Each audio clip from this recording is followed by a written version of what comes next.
ဟုတ်ကဲ့ကျွန်တော်အခုဒီမန်လေးကိုကျွန်တော်အဲ့ဒီ reply ပြန်ပေးလိုက်ရင်အားလုံးလည်းအကျိုးရှိမယ်လို့ကျွန်တော်ထင်လို့ပါနော်။ကြောက်သူကအခုမှစတင်ရင်းနဲ့ဇာတ်တဲ့ဘလို့အဲ့ဒီလက်ကတွေနဲ့ကျင့်ရမလဲတဲ့ကျွန်တော်တို့ငယ်ရဲပေါ့ဗျာကျွန်တော်တို့တခုခုဆိုစာရေးဖို့ဆိုရင်ဘယ်အားစခဲ့ရဝါလုံးဝစခဲ့ရတာပဲနော်ဝါလုံးဝိုင်းနေအဲ့လိုပဲကျွန်တော်ဒီဂီတာပညာမှာလဲအဲ့ down up ကပဲကျွန်တော်စရတာပဲအဲ့ down up နဲ့ကျွန်တော်ရအောင် down up ကိုကျွန်တော်တို့မျိုးစုံပေါ့နော်မျိုးစုံကျင့်ပြီးအဲ့ဒါပို့ပြီးတော့အကျိုးရှိတယ်ဘာနဲ့ကျင့်ရမှာတော့ကျွန်တော် metronome နဲ့ကျင့်ပြီးအဲ့ metronome နဲ့ပို့ပြီးအကျိုးရှိအလွတ်ကြီးကတော့မကျင့်နဲ့ပေါ့ခင်ဗျဒါလေးနဲ့ down ဆိုတော့ down နဲ့ကြည့်တီး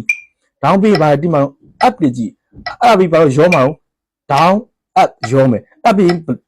ဒီမှာတော့ up down အဲ့တော့ကျွန်တော်ကမျိုးစုံကျင့်ရမယ်90လောက်နဲ့ထားပြ90လောက်နဲ့ထားတာပို့ပြီးကောင်းတယ်90ကပို့ပြီးတော့ဟိုမှတ်နေမနေဘူးเนาะအဲ့လို down နဲ့ကြည့်ဒီမှာလား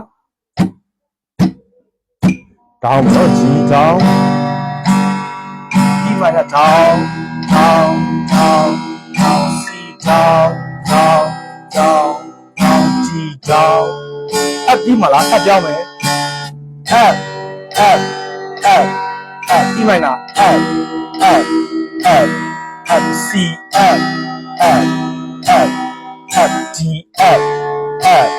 up တော့ဒီမယ် down up down up down up down up down up down up down up down down up down up down up down up down up down up down up downလား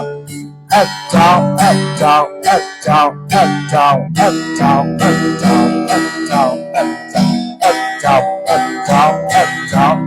down up down up down up down up down ဟောအဲ့ဒီကကျွန်တော်တို့ဂီတာတစ်ခုရဲ့ကျွန်တော်ဂီတာတူရတစ်ခုရဲ့ဟိုအခြေခံအကြဆုံးကျွန်တော်တို့လက်ခတ်တွေပါအဲ့ဒီမိတ်ဆွေတို့လွယ်ကူတဲ့အဲ့ဒီဘာလုံးစလုံးကိုဘတ်တန်ကန်ဒီဘာညာမတီးသေးနဲ့ဒီ down up တွေတေချာလေးကြည်ညက်အောင်ကျွန်တော် metronome နဲ့တခွပေါ့နော်အဲ့လိုကြည့်ရမလို့ပါဒီ metronome နဲ့တခွ